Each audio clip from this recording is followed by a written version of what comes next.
ಮಾರುಕಟ್ಟೆಯಲ್ಲಿ ಈರುಳ್ಳಿಯ ಬೆಲೆ ಏಕಾಏಕಿ ಕುಸಿದಿದೆ. ಈಗಾಗಲೇ ರೈತರು ತುಂಬ ಕಂಗಾಲಾಗಿದ್ದಾರೆ. ಯಾವುದೇ ಬರಗಾಲ ಬಂದರೂ ಸಹ ನಮ್ಮ ಜೀವನವನ್ನು ಸಾಗಿಸ್ಬೋದು ಈ ಒಂದು ಈರುಳ್ಳಿ ಬೆಲೆಯಿಂದ ಅಂತ ರೈತರು ಒಂದಷ್ಟು ನಿರೀಕ್ಷೆಯನ್ನು ಇಟ್ಕೊಂಡಿದ್ರು. ಅದೇ ರೀತಿಯಲ್ಲಿ ದಾವಣಗೆರೆಯಲ್ಲಿ ಇರುವಂತಹ ರೈತರು ಸಹ ಅವರ ಒಂದು ಜಮೀನಿನಲ್ಲಿ ಈರುಳ್ಳಿಯನ್ನು ಬೆಳೆದಿದ್ದಾರೆ. ಈಗಾಗಲೇ ಸಾಕಷ್ಟು ತಿಂಗಳುಗಳ ಹಿಂದೆ ಒಂದು ಒಳ್ಳೆಯ ಬೆಲೆಯನ್ನೇ ಇತ್ತು ರೈತರಿಗೋಸ್ಕರ ಆ ಒಂದು ಈರುಳ್ಳಿಗೆ. ಆದರೆ ಈಗ ಏಕಾಏಕಿ ದಾವಣಗೆರೆಯ APMC ಮಾರ್ಕೆಟ್ಗೆ ಒಂದೇ ದಿನದಲ್ಲಿ 6,000 ಚೀಲಗಳಷ್ಟು ಈರುಳ್ಳಿ ಹೋಗಿರೋ ಕಾರಣ ಏಕಾಏಕಿ ಬೆಲೆ ಕುಸಿದಿದೆ. ಇದನ್ನು ಕೇಳಿದಂತಹ ರೈತರು ತುಂಬ ಕಂಗಾಲಾಗಿದ್ದಾರೆ.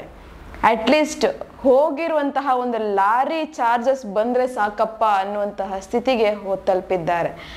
ಈಗಾಗಲೇ APMC ಮಾರ್ಕೆಟ್ನಲ್ಲಿ ಒಂದು ಈರುಳ್ಳಿಯ ಬೆಲೆ 2 ರಿಂದ 3 ರೂಪಾಯಿಗಳಷ್ಟಿದೆ ಅಷ್ಟೆ.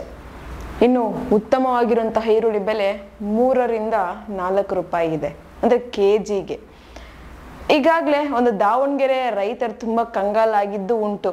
ಈಗಾಗಲೇ ನಮ್ಮ ಕರ್ನಾಟಕದಲ್ಲಿ ಈರುಳ್ಳಿಯ ಬೆಲೆ ಕುಸಿತಾ ಬಂದಿದೆ. ಈಗ ನೋಡ್ತಾ ಹೋದರೆ ಒಂದು ಈರುಳ್ಳಿ ಪ್ರತಿ ಕ್ವಿಂಟಲ್ಗೆ ಎಷ್ಟಿರ್ಬೋದು ಅಂತ 1,500 ರೂಪಾಯಿ ಇದೆ. ಅಂದರೆ ಚೆನ್ನಾಗಿರುವಂತಹ ಕ್ವಾಲಿಟಿ ಇರುವಂಥದ್ದು ಈರುಳ್ಳಿ. ಆದರೆ ಅದೇ ಅತ್ಯುತ್ತಮ ಒಂದು ಈರುಳ್ಳಿ ಬೆಲೆ ಅಂದರೆ ದತ್ತ ಈರುಳ್ಳಿಯ ಬೆಲೆ ಅಂತೂ 1,200 ರಿಂದ 1,400 ರೂಪಾಯಿ ಇದೆ. ಹಾಗೆ ಒಂದು ದಪ್ಪ ಇರುವಂತಹ ಈರುಳ್ಳಿ ಬೆಲೆ ಬಂದು 1,000 ದಿಂದ 1,100 ರೂಪಾಯಿ ಇದೆ. ಒಂದು ಮೀಡಿಯಂ ಸೈಜ್ ಈರುಳ್ಳಿ ಬಂದು 700 ರಿಂದ 800 ರೂಪಾಯಿ ಇದೆ. ಅದೇ ಒಂದು ಚಿಕ್ಕ ಗಾತ್ರದ ಈರುಳ್ಳಿ ಬಂದು 300 ರಿಂದ 400 ರೂಪಾಯಿ ಇದೆ. ಈ ಒಂದು ರೇಟ್ಗಳನ್ನ ಕೇಳ್ತಾ ಇದ್ರೆ ಜನ ಅಂದರೆ ರೈತರು ಅಲ್ಲಿ ಕಂಗಾಲಾಗಿ ಮಾರುಕಟ್ಟೆಯಲ್ಲಿ ಸುಮ್ಮನೆ ಸೋತು ಬಿದ್ದೋಗಿದ್ದಾರೆ. ರೈತರ ಒಂದು ಆಸೆ ನಿರೀಕ್ಷೆ ಏನಿತ್ತು ಆ ಒಂದು ಆಸೆ ನಿರೀಕ್ಷೆ ಖಂಡಿತವಾಗ್ಲೂ ಅವ್ರಿಗೆ ತಲುಪಿಲ್ಲ.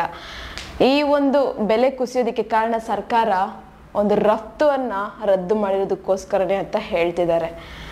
ಈ ರೀತಿ ಒಂದು ರೈತರಿಗೆ ಪದೇ ಪದೇ ಆಗ್ತಿರುವಂತಹ ನಷ್ಟ ಮತ್ತು ಸಂಕಟ ಮತ್ತು ಈ ಒಂದು ಸಾಲ ಬಾಧೆಗಳ ಮಧ್ಯೆ ರೈತ ಇದನ್ನೆಲ್ಲ ಅರಗಿಸ್ಕೊಳ್ಳೋದೇ ಕಷ್ಟ ಆಗ್ಬಿಟ್ಟಿದೆ. ಏನೇ ಆಗಲಿ ಈ ಒಂದು ಈರುಳ್ಳಿಯ ಕುಸಿತ ಈಗ ರೈತರ ಜೀವನದಲ್ಲಿ ಸಂಕಷ್ಟ ಮೂಡಿಸ್ತಾ ಇದೆ ಅಂತಲೇ ಹೇಳ್ಬೋದು. ನಿಮಗೇನಿಸ್ತದೆ ಈ ಒಂದು ಈರುಳ್ಳಿ ಕುಸಿತವನ್ನು ಕೇಳಿ, ಹಾಗೆ ರೈತರ ಒಂದು ಕಷ್ಟವನ್ನು ಕೇಳಿ ಒಂದು ಕಮೆಂಟ್ ಬಾಕ್ಸಲ್ಲಿ ಕಮೆಂಟನ್ನು ಹಾಕಿ. ನಾನು ಹೇಳಿದಂಥ ಇನ್ಫಾರ್ಮೇಷನ್ ನಿಮಗೆ ಇಷ್ಟ ಆಗಿದ್ರೆ ಒಂದು ಲೈಕ್ ಮಾಡಿ, ಶೇರ್ ಮಾಡಿ, ದಯವಿಟ್ಟು ಸಬ್ಸ್ಕ್ರೈಬನ್ನು ಮಾಡ್ಕೊಳ್ಳಿ.